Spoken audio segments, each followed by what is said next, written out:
Lembaga Survei Indonesia atau LSI merilis 58,7% masyarakat menolak kenaikan harga BBM meskipun menambah utang negara. Sementara elemen mahasiswa kembali turun ke jalan menyuarakan 4 tuntutan penolakan kenaikan harga BBM.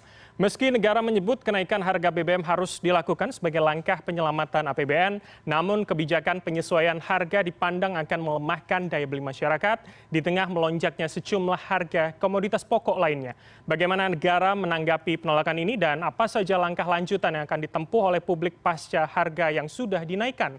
Lalu juga seberapa tepat bantuan bantalan sosial maupun pola subsidi saat ini? Dan untuk membahasnya lebih dalam sudah tergabung bersama kami pertama Kepala Kebijakan Fiskal Kementerian Keuangan ada Febrio Kacaribu. Pak Febrio, apa kabar?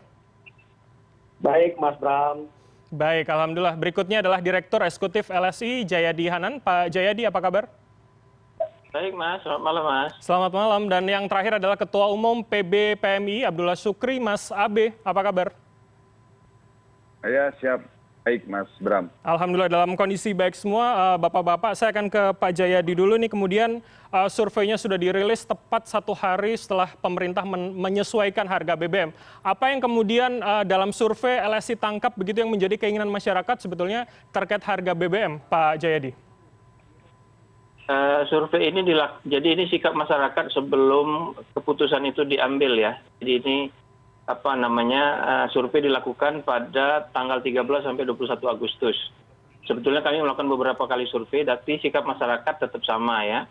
Mayoritas itu menolak kalau pemerintah menaikkan bahan BBM, tentu dengan alasan-alasan yang sudah kita pahami. Meskipun di dalam pertanyaan kita sebutkan bahwa kenaikan harga BBM itu untuk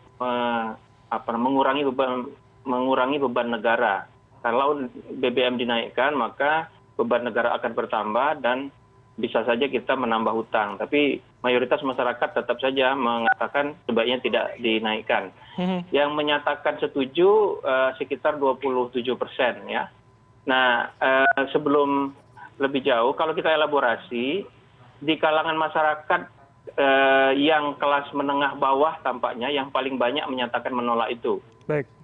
Di kalangan masyarakat yang kelas atas, yang pendidikannya lebih tinggi, kemudian pendapatannya di atas 4 juta, itu sekitar 42% yang menyatakan menerima kenaikan kalau BBM dinaikkan. Tapi tetap mayoritas yang menolak ya, 51%-an. Cuma itu polanya. Makin tinggi pendapatan masyarakat, makin menerima dia kenaikan harga BBM itu. Baik. Jadi di sini ada dua soal saya kira Mas Bram. Satu, bagaimana pemerintah menjelaskan alasan-alasan kenaikan BBM itu sehingga bisa diterima oleh masyarakat, terutama kalangan masyarakat bawah. Itu satu. Yang kedua, termasuk juga masyarakat yang ini ya, karena masyarakat kelas menengah atas juga mayoritas menolak. Yang kedua adalah bagaimana pemerintah meyakinkan masyarakat bahwa, terutama masyarakat kelas bawah, bahwa kenaikan itu tidak akan menimbulkan shock yang berlebihan sehingga itu menimbulkan keterpurukan jauh lebih dalam terhadap mereka. Jadi mungkin dalam logika masyarakat daripada rakyat yang dikorbankan, kira-kira gitu ya, rakyat yang menderita, kenapa nggak negara aja menderita? Barangkali begitu logika yang dipakai. Baik. Nah ini persoalannya adalah persoalan antara substansi dengan komunikasi. Saya kira itu salah satu hal yang mungkin bisa kita ambil dari hasil data survei ini. Baik. Pak Jayadi, artinya masalah atau perspektif beban negara, utang negara itu tidak menjadi persoalan untuk mereka yang kemudian menolak, yang mayoritas adalah kalangan menengah ke bawah, begitu ya maksud Anda. Saya akan coba ke Pak Rio untuk menanggapi bagaimana kemudian negara, Kemenkyu melihat ini Pak. Apakah benar masalah sosialisasi itu tidak disampaikan untuk masyarakat yang berada pada level-level berbeda, banyak begitu? Kita akan usahakan terus. Jadi terima kasih sekali untuk masukannya Pak Jayadi. Ini memang informasi-informasi seperti ini akan terus kita gunakan untuk mempertajam kebijakan yang sudah dibuat ya. Kalau boleh saya jelaskan lagi bahwa di anggaran belanja negara sebelumnya itu untuk tahun 2022 subsidi energi itu besarnya hanya 152 triliun. Lalu ketika harga-harga meningkat, khususnya harga minyak dan harga-harga yang lain, pemerintah kemudian menahan supaya harga Pertalite itu tidak berubah, harga solar tidak berubah, LPG juga tidak berubah. Nah, itu membuat pemerintah harus menaikkan subsidi sebesar ke 502 triliun. Jadi sudah lebih dari 3 kali lipat. Jadi kalau ditanya bagaimana masyarakat lindungi daya belinya, dilindungi sampai 3 kali lipat. Tadinya disiapkan 152 triliun, kemudian diubah di pertengahan Mei kemarin itu menjadi 502,4 triliun. Lalu kemudian harga terus naik di pasar internasional. Lalu pemerintah menghitung kembali, ini sesuai dengan arahan dari Pak Presiden, Kementerian Keuangan disuruh menghitung lagi. Kita melihat bahwa anggaran subsidi itu akan menuju 698 triliun. Jadi hampir 700 triliun. Nah, pertanyaannya, siapa yang menikmati 700 triliun tersebut? Karena kita lihat, siapa yang membeli solar, siapa yang membeli Pertalite. Ternyata lebih dari 70-80% yang menggunakan solar dan Pertalite itu adalah kelompok masyarakat mampu. Siapa itu yang mampu? Yang di atas 40% termiskin. Jadi kalau kita orang miskin itu di Indonesia itu sekitar di bawah 10%. Artinya 10% terbawah lah sebenarnya orang miskin. Tetapi pemerintah selalu meluaskan sedikit ke atas, bahkan jauh. Menjadi 40% termiskin itu kita sebut sebagai miskin dan rentan. Sekarang pertanyaannya, 700 triliun itu dinikmati oleh siapa? Seluruh masyarakat Indonesia. Lalu kita bertanya, yang paling banyak menikmati dari 700 triliun itu siapa? Masyarakat yang mampu. Itu lebih dari 70%. Makanya arahan Pak Presiden adalah, mari kita alihkan sebagian dari subsidi tersebut yang sangat banyak dinikmati oleh kelas menengah ke atas, kita alihkan ke kelas miskin dan rentan. Itulah yang kemudian keputusan yang diambil, sehingga kita alokasikan 24,17 triliun untuk mendukung daya beli masyarakat miskin dan rentan. Baik, Pak Rio, kalau kalau kemudian Anda mengatakan ada ketidaktepatan sasaran begitu yang menikmati subsidi adalah bukan mereka dari kelas menengah ke bawah, apalagi yang membutuhkan, mengapa tidak kemudian skemanya adalah membenahi skema dari subsidi yang tepat dulu, Pak? Kenapa kemudian akhirnya melakukan pengalihan? Karena rasanya kalau kita tidak mencari sumber masalahnya, jangan-jangan kemudian hari akan berulang dan akan ada kenaikan lagi begitu, Pak Rio? Betul. Nah, justru ini adalah langkah pertama. Langkah pertama adalah kita ambil dari 700 triliun tersebut, yang tadi 698 itu, kita ambil sebagian, lalu kita siapkan untuk diserahkan langsung ke masyarakat dan rentan, sehingga mengurangi ketidaktepat sasaran itu tadi. Akan tetapi pekerjaan kita masih besar, karena kita juga masih ingin, karena kita masih lihat bahwa setelah diturunkan pun dari 700 triliun itu, sekarang outlook dari subsidi kita masih di 650 triliun sampai akhir tahun. Ini masih sangat besar, artinya ini langkah pertama yang kita lakukan. Nanti kita akan pikirkan lagi bagaimana caranya untuk membatasi konsumsi BBM yang seharusnya dinikmati oleh orang yang berhak, ya, subsidinya dinikmati oleh orang yang berhak. Jadi ini adalah masalah keadilan. Kita ingin supaya subsidi yang datangnya dari pajak yang dibayar oleh masyarakat itu kita arahkan sebanyak-banyaknya dinikmati oleh masyarakat yang memang berhak, itu yang miskin. Baik, saya akan minta tanggapan dari Mas Abe. Mas Abe, seberapa ideal begitu skema yang disebutkan Pak Rio tadi? Apa jangan-jangan sebetulnya prioritasnya adalah membenahi subsidi agar tepat sasaran dulu sebelum kemudian mengurangi subsidi pada harga BBM ini tadi, Mas Abe? Ya, kalau skema dan angka-angka saya kira beliau lebih kompeten. Tetapi kami dari sudut pandang aktivis yang terbiasa dampingi dan mengadvokasi masyarakat di tataran bawah, ini jadi banyak kesulitan selama beberapa hari setelah BBM ini naik. Ya, dari kemudian harga bahan pokok di pasar dan lain sebagainya. Saya juga belum tahu bagaimana pemerintah mengantisipasi hal-hal seperti ini, begitu. Lalu kemudian juga jangankan jauh ke masyarakat, kami yang di mahasiswa tentu akan pasti berpikir ongkos kami ke kampus juga pasti akan semakin mahal, lalu kemudian juga biaya kuliah juga akan semakin mahal, tentu akan memberatkan orang tua kami. Itu dari sudut pandang mahasiswa saja. Apalagi kemudian kalau dari sudut pandang masyarakat yang per hari ini kita belum pulih sepenuhnya dari dampak COVID-19, banyak warga yang kemudian masih kehilangan tulang punggung keluarganya karena COVID-19 ketika mereka sedang merecovery. situasi ekonominya, tapi ternyata kemudian masih dibebankan dengan hal-hal seperti ini. Jadi justru ini yang ingin saya tanyakan dan belum dengar dari pemerintah sampai hari ini. Bagaimana mengantisipasi skema-skema itu terjadi di depan mata kami, di aktivis yang langsung berhadapan dengan masyarakat. Bagaimana mereka hidup di lapisan bawah. Mungkin kalau kita yang hidup, bapak-bapak yang hidup di Jakarta, yang kemudian juga jarang bersentuhan langsung dengan masyarakat, atmosfer tersebut jarang dirasakan secara langsung. Tapi bagi kami aktivis yang mendampingi itu betul-betul sangat terasa. Nah, bahkan sebelum kenaikan harga BBM pun juga masih banyak pertanyaan sebetulnya di beberapa tempat. Karena kami juga organisasi nasional sering menerima laporan kader bahwa seringkali terjadi kelangkaan BBM di sejumlah daerah. Terutama di daerah-daerah luar Jawa. Jadi jangan sampai kemudian pemerintah ini pura-pura tidak tahu siapa pelakunya, siapa mafianya, dan sebagainya.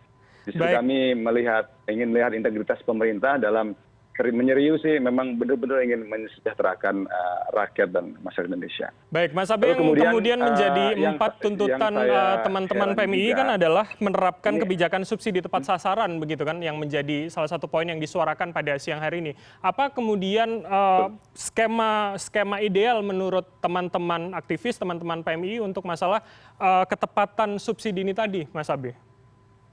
Itu sederhana kok, penegakan hukum yang tegas saja. Penegakan hukum yang tegas, dan saya kira pemerintah sudah tahu lah siapa pemainnya, di titik-titik mana itu terjadi. Jadi kalau hukum ditegakkan, lalu pemberantasan mafia berjalan dengan baik, saya kira lancar subsidi kok.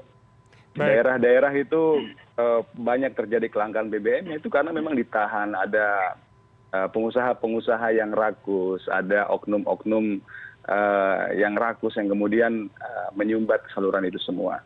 Dan saya kira ini pemerintah jangan tutup mata. Pasti tahu, saya yakin pasti tahu bapak-bapak sekalian. Tinggal ditindak dan bagaimana hukum yang berlaku untuk menjalankan itu semua. Baik. Saya akan menanyakan kepada Pak Rio ini terkait dengan ketepatan kemudian pemberian subsidi. Anda tadi mengatakan juga bagaimana kemudian pengalihannya melalui bantalan-bantalan sosial yang diberikan kepada masyarakat menengah, rentan, dan juga masyarakat bawah. Tapi jangan langsung dijawab, Pak Rio, karena kita akan jeda sejenak. Kita akan kembali melanjutkan dialog soal polemik kenaikan harga BBM. CNN Indonesia Newscast akan kembali usai jeda. Tetaplah bersama kami.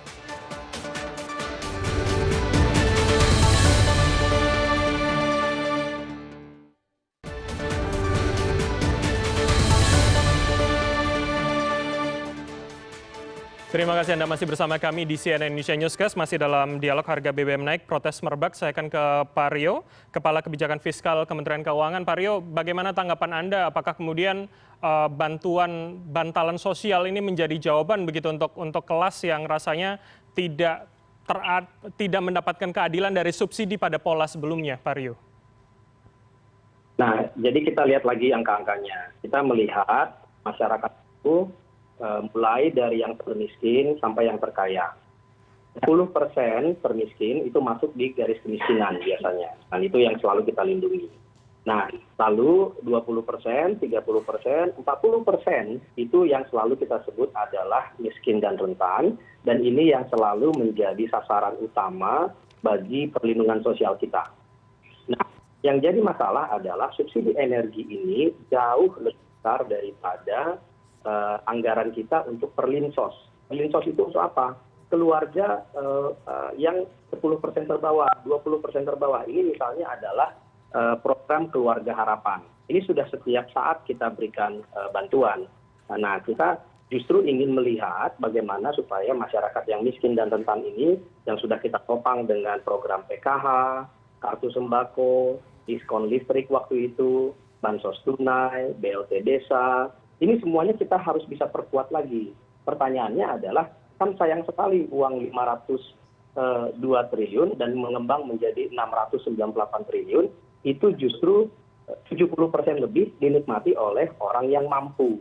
Nah, disinilah logikanya bagaimana kita mengalihkan sebagian dari uang itu untuk langsung diserahkan kepada masyarakat yang membutuhkan. Nah, tadi kan ada yang mengatakan seperti tadi Mas Abe bilang, Pak, masih ada yang belum merasakan manfaat itu. Nah, silahkan dilaporkan ke peduli dan lapor dan sanggah yang ada di Kementerian Sosial. Karena data yang ada sekarang itu memang harus terus diperbaiki. Jadi kalau ada masyarakat yang merasa kurang mampu, itu bisa mendaftarkan dirinya ke Kemensos. Nah, disitulah nanti kita bisa dapatkan bahwa mayoritas dari 40% terbawah ini bisa terus kita topang. Seberapa besar kita bantu? Tiap tahun kita anggarkan ratusan triliun memang untuk kalangan miskin dan rentan ini. Pertanyaannya adalah apakah kita waktu juga membantu miskin dan rentan, tetapi kita 70% dari 600-700 triliun itu tetap kita berikan kepada masyarakat yang punya mobil, yang mampu, yang selalu malah sebenarnya nggak memerlukan subsidi itu. Sehingga logika subsidi ini yang harus kita buat lebih berkeadilan. Baik, saya akan coba tanya ke Pak Jayadi. Pak Jayadi, apakah kemudian survei yang kemudian dilakukan LSI kemarin memotret begitu? Apakah tadi Anda mengatakan bahwa ada semacam skeptis terkait dengan soal urusan utang negara, beban anggaran. Tapi apakah kemudian masalah subsidi ini juga terpotret dengan baik? Apa yang sebetulnya dibutuhkan dan apa yang harapan masyarakat begitu, Pak? Ya, pertama ya, sekali lagi mungkin ini persoalan substansi, tapi mungkin juga persoalan komunikasi dari pemerintah kepada masyarakat ya. Kami juga menanyakan menurut masyarakat sebaiknya subsidi itu diberikan kepada subsidi dalam bentuk harga barang, langsung ke barang, atau diberikan subsidi seperti diuraikan oleh Pak Febrio tadi. Nah, menariknya masyarakat mayoritas memilih subsidi harga barang. Baik. Jadi kan ada gap tuh antara yang dijelaskan oleh Pak Febrio ya, yang menurut kebijakan seharusnya seperti kata Pak Febrio, tapi dalam persepsi masyarakat seharusnya itu mayoritas masyarakat mempersepsi harusnya subsidi itu dalam bentuk pengurangan harga barang atau harga barang yang distabilkan. Alasannya supaya semua bisa menikmati. Itu satu. Yang kedua saya kira tampaknya persoalan distribusi itu memang menjadi soal ya. Kami misalnya menanyakan apa yang membuat masyarakat itu menyatakan menilai kinerja pemerintah positif atau negatif. Yang menyatakan menilai kinerja pemerintah positif itu alasannya apa? Alasannya itu antara lain adalah karena mereka memperoleh bantuan sosial, karena mereka memperoleh bantuan dari pemerintah. Tapi yang menyatakan tidak puas atau menyatakan menilai kinerja pemerintah negatif, alasannya juga sama, antara mereka tidak puas, negatif kinerja pemerintah, karena mereka tidak mendapatkan bantuan sosial. Jadi apa yang saya menduga problem di sini adalah problem di distribusi. Dan tadi Mas dari PMI juga sama ya, menyoroti hal-hal yang sama. Meskipun penyebabnya katanya antara lain mafia. Nah, itu satu, jadi soal distribusi. Tapi yang lebih substantif menurut saya adalah di survei juga menanyakan apa sih masalah pokok yang saat ini betul-betul mendesak bagi masyarakat. Masalah dua yang paling mendesak itu. Saya kira ini mengkonfirmasi yang disampaikan oleh Mas dari PMI tadi ya. Satu adalah soal harga barang-barang kebutuhan pokok. Jadi itu betul-betul menjadi beban bagi masyarakat. Yang kedua adalah soal soal tidak bekerja, soal pengangguran, tidak tersedianya lapangan pekerjaan. Nah, jadi persoalan distribusi dan kemudian persoalan komunikasi sosialisasi, kemudian persoalan substansi masalah ekonomi sehari-hari yang dihadapi oleh masyarakat. Nah, kita kan bisa membayangkan masyarakat secara dalam kehidupan sehari-hari akan melihat kalau harga BBM naik, pasti harga barang-barang naik gitu kan. Baik. Sementara mereka merasa tidak punya kepastian misalnya apakah seperti yang tadi diuraikan oleh kelompok nelayan itu ya. Mereka tidak pasti ini seberapa jauh bantuan bisa membantu mereka gitu. Jadi lalu yang tadi persoalan persepsi bahwa apakah subsidi harga barang, apakah subsidinya ke orang. Kalau kita belajar dari yang disampaikan oleh nelayan yang tadi disampaikan di beritanya CNN, tampaknya nelayan itu lebih condong kepada subsidinya itu ke individu ya, Pak? Bukan ke orang ya, tapi ke harga barang, tapi disalurkan secara berkelompok. Baik. Jadi saya kira memang ada banyak pekerjaan rumah yang harus dilakukan oleh pemerintah dan tidak mudah gitu ya untuk membenahi persoalan ini. Baik, saya akan tanyakan ke Pak Rio, subsidi harga barang ternyata lebih populer begitu menurut survei Pak Rio, seperti apa? Makanya yang ditanya harusnya yang 40% terbawah. 40% terbawah mungkin nggak punya HP untuk menjawab survei. Nah, ini yang mungkin surveinya tatap muka, Pak. Karena kalau kita Surveinya data tatap yang muka, kita pakai kan Pak ini Priyo. adalah data Susenas. Data Susenas itu BPS-nya memang turun ke lapangan dan kita lihat 40% termiskin itu karakteristiknya seperti apa. Pak Rio, Lalu yang kita butuhkan apa? ini dijawab oleh Pak Jayadi, surveinya tatap muka Surveinya begitu Pak? survei turun lapangan, Pak, bukan survei telepon ini. Ya, nah. Jadi artinya kan 40, kita jadi harus masyarakat lihat termiskin itu terwakili di program sini keluarga secara harapan proporsional. itu karakteristiknya seperti apa. Mereka itu biasanya memang membutuhkan ada bantuan untuk ibu hamil, anak usia dini, untuk anaknya yang SD, anak yang SMP, anak yang SMA, bahkan ada juga yang disabilitas dan lansia. Ini karakteristik orang yang menerima PKH, itu 20% termiskin dari masyarakat kita. Lalu ada juga yang mendapatkan kartu sembako, ini 18,8 juta keluarga. Ini menerima setiap bulannya Rp200.000 per bulan. Nah, sehingga karakteristik belanja mereka itu memang sangat berbeda dengan masyarakat yang memiliki kendaraan bermotor. Jadi inilah yang harusnya kita memang fokuskan. Ketika pemerintah menggelontorkan hampir 700 triliun, harusnya fokusnya siapa? Fokusnya bukan tentu orang yang punya kendaraan bermotor, tetapi justru adalah masyarakat yang sangat membutuhkan ini. Baik, Pak Jayadi, apa tanggapan Anda? Tadi disebutkan juga salah satunya kartu sembako seperti itu menjadi salah satu substitusi rasanya. Silakan Pak. Ya, saya tidak berani menganalisis ke sana ya, tapi yang ingin saya katakan bahwa persepsi masyarakat bawah pun dalam survei ini sama gitu, bahwa sebaiknya subsidi harga barang gitu. Jadi mungkin itu persoalannya bukan di substansi ya, tapi persoalan bagaimana menjelaskan kepada mereka. Atau ada salah persepsi soal subsidi itu. Mereka inginnya tetap dapat bantuan sosial, tapi pada saat yang sama harga barang nggak naik akibat kenaikan harga BBM. Bisa juga begitu kan? Jadi tapi yang ingin saya tegaskan bahwa survei ini turun ke lapangan, Pak Febrio. Survei tatap muka.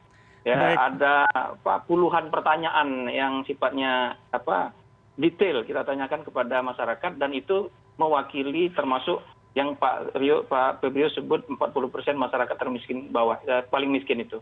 Baik, Pak Jayadi, saya ingin mencoba menegaskan kembali, apakah kemudian yang dimaksud dalam survei Anda subsidi barang itu adalah kemudian ketika harga BBM naik, masyarakat berharap bahwa dengan adanya subsidi barang ini akan menekan atau tidak kemudian menaikkan harga yang sudah ada sekarang, begitu Pak Jayadi? Ya itu, saya kira memang perlu didalami di situ ya, bahwa jangan-jangan masyarakat itu tetap ingin harga barangnya rendah, tapi pada saat yang sama bantuan sosial tetap ada gitu. Nah, termasuk masyarakat yang miskin ya gitu. Jadi kalau begitu kan persoalannya dikomunikasi kan, kalau masalah itu menjelaskan bahwa ini loh, kalau Anda dapat bantuan sosial maka Anda dibantu untuk mampu menghadapi kenaikan harga-harga barang, gitu kan? Nah, itu barangkali yang menjadi salah satu pokok soal juga, saya kira. Selain tadi, saya kira banyak pihak pemerintah juga sering mengakui bahwa persoalan distribusi bantuan sosial itu memang seringkali menjadi masalah. Saya dengar sumber data untuk bantuan sosial itu banyak. Baik. Dan seringkali tidak sinkron satu sama lain. Yang memberikan bantuan sosial atau apapun namanya bantuan itu kan macam-macam namanya. Pak Biro menyebut PKH, ada juga sebenarnya untuk pendidikan KIP ya. Lalu ada yang baru ini BSU. Nah, itu bagaimana tuh koordinasinya? Yang menyampaikan kepada masyarakat itu kan macam-macam juga. Apakah itu terdistribusi secara betul-betul baik atau tidak, itu saya tidak tahu. Baik, Mas Abe seperti apa? Apakah kemudian mahasiswa dan juga teman-teman aktivis melihat ada ketidaktepatan komunikasi gitu, utamanya kepada masyarakat kelas menengah ke bawah, Mas Abe? Ya, mohon maaf, ini justru menimbulkan kecurigaan bagi saya ketika BLT yang menjadi solusi. Ini kekhawatiran saya, ini kekhawatiran kecurigaan kami. Jangan-jangan situasi BBM dinaikkan ini sengaja agar pemerintah diberikan kesempatan untuk membuat program BLT yang nanti bisa dimanfaatkan beberapa pihak tertentu untuk tahun politik di tahun 2024.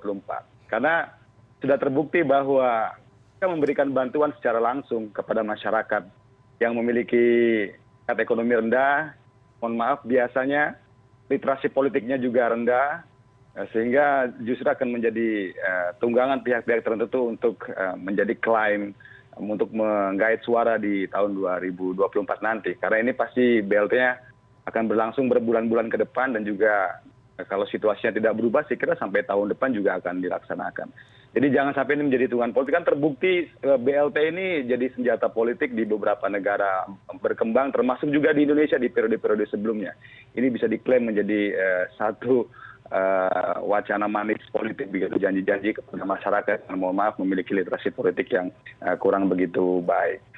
Lalu kemudian juga ini kalau saya diberikan kesempatan bertanya kepada Bapak Presiden Jokowi, di beberapa kesempatan kalau saya tidak salah lihat, karena masih ada jejak medianya, beliau mengatakan bahwa tidak terlalu suka dengan konsep BLT ketika memberikan bantuan langsung secara tunai ke masyarakat. Beliau lebih suka memberikan bantuan kepada usaha produktif begitu. Tapi ternyata tidak terjadi pada kasus hari ini. Lalu kemudian juga mengatakan di media besar juga bahwa sampai akhir tahun ini dipastikan tidak akan ada kenaikan BBM. Tapi ternyata belum sampai habis tahun ini tidak ada kenaikan BBM. Baik. Nah, kemudian dengan situasi hari ini Indonesia sedang banyak kedatangan tamu dari luar negeri karena kita memegang presidensi G20, yang mana Indonesia dijadikan percontohan negara yang memiliki pemulihan ekonomi yang baik. Tapi justru dengan adanya hari ini menjadi pertanyaan kembali buat pemerintah, apakah memang ini bisa menjadikan itu jadikan alasan begitu. Baik, kita akan Jadi ini justru konfirmasi pertanyaan yang muncul dari kepada kami yang tadi kembali ya, selalu mendampingi masyarakat langsung di tataran paling bawah. Baik, kita akan tanyakan ke Pak Rio seperti apa, apakah jangan-jangan tidak sesuai dengan keinginan Presiden pengalihan kepada sektor yang produktif begitu, bukan pada bantuan sosial. Tapi usai jeda, kita akan jeda sejenak, pemirsa tetaplah bersama kami di CNN Indonesia Newscast.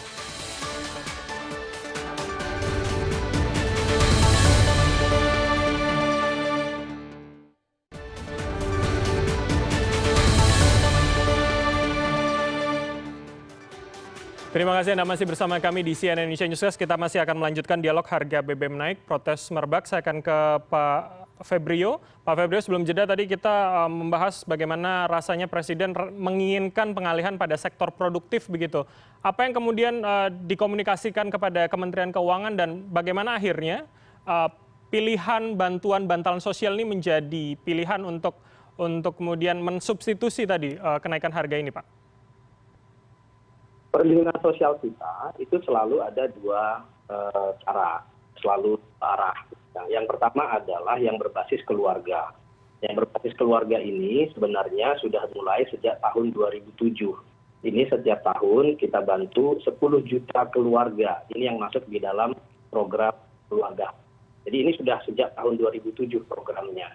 Itu ada dan itu tidak tanpa syarat. Ada syaratnya, misalnya dia anak usia dini ada di keluarga itu, maka dikasih tambah berapa.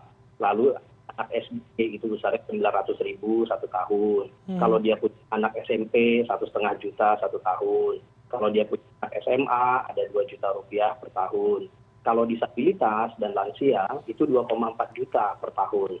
Nah ini dibayarnya bulanan kepada keluarga, 10 juta keluarga yang termiskin tadi itu. Jadi ini programnya sudah sejak 2007. Ini program yang berkelanjutan. Lalu ada juga program kartu sembako. Ini untuk 18,8 juta keluarga. Lalu terakhir waktu kemarin kita menghadapi COVID, kita juga berikan diskon listrik. Itu sampai setengah dari penduduk Indonesia menikmati diskon listrik. Lalu kita perkuat lagi dengan BLT desa. Bahkan saat ini kita juga masih punya yang namanya kartu prakerja. Nah ini banyak ke arah keluarga. Tapi kemudian dari sisi yang produktivitas, termasuk adalah kartu prakerja tadi itu contohnya. Bagaimana kita ingin produktivitas itu memang meningkat, terutama di kelas menengah. Dia tetap kehilangan pekerjaan ketika masa pandemi kemarin. Kita siapkan pelatihan untuk kelas menengahnya. Lalu bagaimana dengan UMKM? UMKM selama ini sudah mendapatkan bantuan dalam bentuk subsidi bunga KUR. Itu pagunya meningkat terus dari 200 triliun menjadi 300 triliun. Itu setiap tahun pemerintah memberikan subsidi bunga untuk itu. Bahkan selama pandemi kita berikan lagi khusus untuk PKL dan juga nelayan. Waktu itu kita pastikan mereka tetap bisa berusaha. Jadi kalau kita lihat sisi keberpihakan dari budget kita, dari belanja kita, memang sangat kuat untuk keluarga yang kurang mampu dan juga untuk usaha mikro dan juga UMKM. Nah, inilah yang kemudian membuat kita semakin mengerti bahwa kalau ada yang namanya subsidi energi yang sudah mencapai hampir 700 triliun, yang ternyata dinikmati 70% lebih oleh keluarga orang-orang mampu, ini masalah ketidakadilan. Justru di sini letaknya bagaimana kita mengalihkan sebagian dari itu untuk orang-orang yang lebih berhak. Baik. Tapi kemudian ketika ada pandangan sejumlah pihak begitu mengatakan ketika dinaikkan maka akan berdampak domino begitu terhadap harga sejumlah komoditas yang saat ini juga sudah naik sebelum harga BBM naik. Apakah kemudian itu juga menjadi perhitungan bagaimana kemudian masalah potensi inflasi Pak yang ditakutkan bisa sampai angka 6 hingga 8%? Betul. Nah, jadi ketika kita mendesain kebijakan ini, sudah pasti kita tujuannya adalah daya beli masyarakat. Kita pilih secara spesifik daya beli masyarakat, siapa yang persisnya kita lindungi secara lebih kuat, pasti miskin dan rentan. Nah, dalam konteks ini, kita lihat bahwa kenaikan harga Pertalite dan juga solar kemarin, itu membebani 40% termiskin itu berapa? Kita hitung hanya sekitar 8 triliun rupiah. Maka kita siapkanlah kompensasinya, kita siapkanlah bantalannya lebih banyak daripada 8 triliun tersebut. Akhirnya kita keluar angka dengan 24,12 triliun rupiah.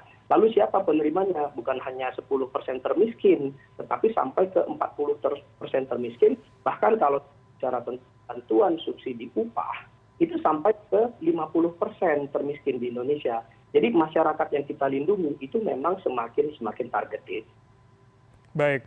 Ini kemudian menarik, begitu saya akan menanyakan kepada Pak Jayadi. Pak Jayadi, apakah kemudian ini juga tergambar dalam survei yang LSI lakukan, Pak? Apakah kemudian masalah subsidi ini menjadi hal yang sangat dibutuhkan dan kemudian menjadi penyelamat begitu rasanya dari kenaikan sejumlah komoditas ini? Ya, kalau kita perhatikan sikap masyarakat terhadap yang mayoritas tetap menginginkan subsidi itu tidak dikurangi, ya, itu kan kita bisa menilai bahwa persoalan harga BBM itu menjadi faktor yang sangat penting di dalam kehidupan sehari-hari ekonomi masyarakat gitu. Nah, tapi saya kira yang disoroti oleh Mas Abdullah Sukri tadi itu penting juga ya, untuk poin yang penting. Bahwa lagi-lagi ke soal tata kelola berbagai bantuan atau bantalan sosial itu, jangan sampai tata kelolanya menjadi persoalan juga, atau bahasa yang lebih umum kembali menjadi tidak tepat sasaran. Dan masyarakat kan kemudian bisa memiliki referensi ke situasi pandemi kemarin, bahwa bahkan untuk ketika masyarakat sedang mengalami keterpurukan akibat situasi pandemi, bantuan untuk COVID-19 pun dikorupsi, kan itu juga jadi isu tersendiri begitu ya. Hal-hal seperti itu juga hal yang penting untuk meyakinkan masyarakat bahwa memang pengurangan subsidi energi itu memang dibutuhkan, bukan semata-mata untuk mengurangi beban anggaran negara, tapi selain untuk membantu masyarakat, itu untuk menciptakan keadilan seperti yang disampaikan oleh Pak Rio tadi. Nah, kalau aspek itu tidak terterima oleh masyarakat, maka akan terus-menerus terjadi penolakan gitu. Nah, penolakan itu kan menimbulkan social cost, biaya sosial. Misalnya demonstrasi besar-besaran. Nah, itu social cost-nya besar juga kan Pak Rio.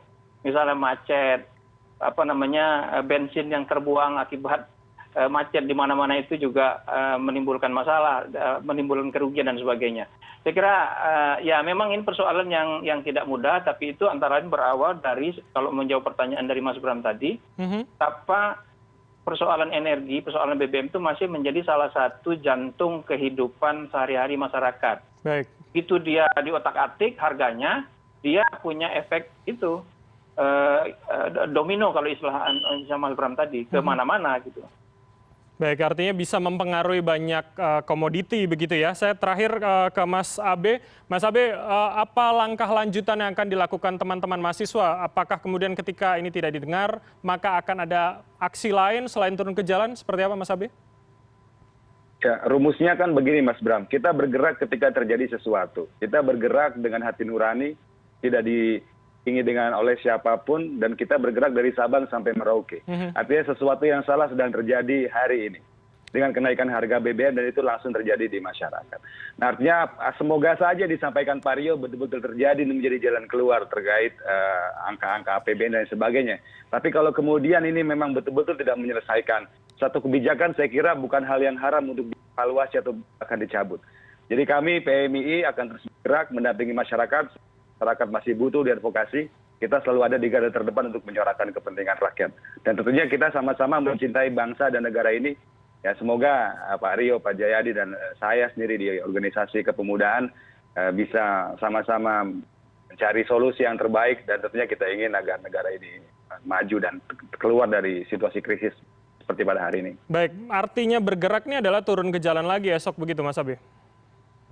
Ya, turun ke jalan, kita mengadvokasi, menyambungkan masyarakat kepada stakeholders dengan diskusi, dengan mungkin FGD dan lain sebagainya, untuk memberikan pemahaman kepada masyarakat dan kemudian mencari jalan keluar bersama-sama begitu. Tapi per hari ini kita sudah mengeluarkan instruksi kepada seluruh cabang PMI Indonesia, dan bisa Mas Bram cek sendiri melalui tayangan CNN, saya kira sudah banyak liputannya, sudah banyak teman-teman yang turun. Seperti pada hari ini, saya hanya memprediksi hanya 2.000 kader yang turun, tetapi ternyata tadi sampai 5.000 kader yang turun, dan itu digerakkan dengan sukarela dan hati nurani begitu. Tadi di seputaran Monas. Baik, saya akan terakhir ini ke Pak Rio. Pak Rio, seperti apa kemudian ketika Pak Jayadi tadi mengatakan dari potret surveinya sebenarnya ini masalah komunikasi. Apakah kemudian akan membenahi komunikasi soal bagaimana perspektif itu bisa sampai ke masyarakat, apalagi di tingkat menengah ke bawah, Pak Rio?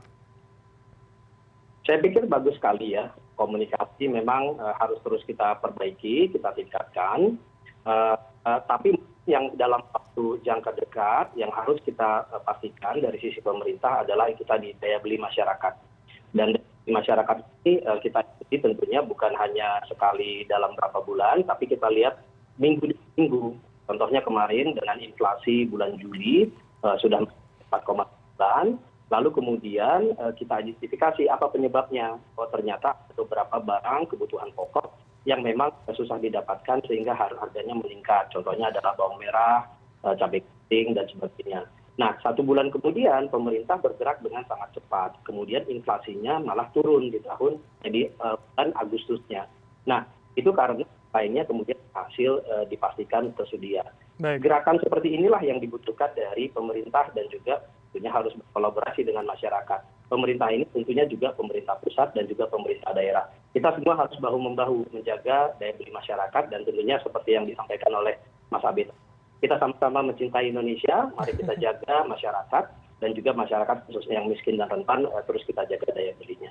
Demikian, Mas Bram. Baik, itu menjadi kunci penting begitu ya, dan kita lihat seperti apa nanti kemudian kelanjutan dari polemik ini, baik dari kemudian sisi pemerintah dan juga akademisi maupun dari teman-teman mahasiswa dan aktivis akan seperti apa nantinya. Terima kasih atas waktu Anda, Kepala Kebijakan Fiskal Kementerian Keuangan Pak Febrio, Direktur Eksekutif LSI Pak Jayadi, dan Ketua Umum PB PMI Mas Abdullah Sukri telah bergabung bersama kami di CNN Indonesia Newscast. Salam sehat selalu, Bapak-Bapak. Terima kasih. Terima kasih Mas Adi. Terima kasih Pak. CNN Indonesia Newscast akan kembali usai jeda, tetaplah bersama kami.